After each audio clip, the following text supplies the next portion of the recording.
तर आणखीन एक महत्त्वाची बातमी आहे। 97व्या अखिल भारतीय मराठी साहित्य संमेलनाचं आज उद्घाटन होणार आहे।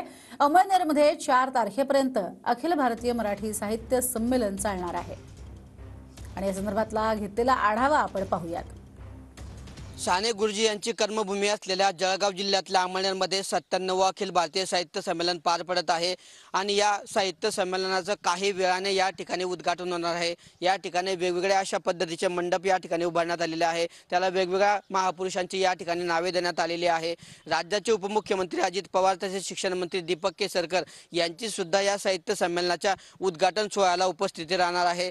गेल्या 5 ते 6 महिन्यांपासून या साहित्य संमेलनाची तयारी सुरू होती आणि अशा पद्धतीने ही तयारी काल पूर्णत्वास आलेली आहे। सकाळी 7:30 वाजता ग्रंथदिंडी निघेल। त्या ग्रंथदिंडीनंतर ग्रंथदिंडी या ठिकाणी पोहोचल्यानंतर 10:30 वाजता या ठिकाणी मान्यवरांच्या उपस्थितीमध्ये या साहित्य संमेलनाचं उद्घाटन होणार आहे।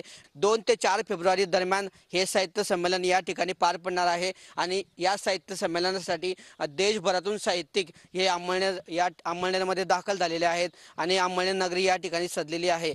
व्हिडिओ जर्नलिस्ट रवी साखरकर सह किशोर पाटील, TV9 मराठी, अमळनेर, जळगाव।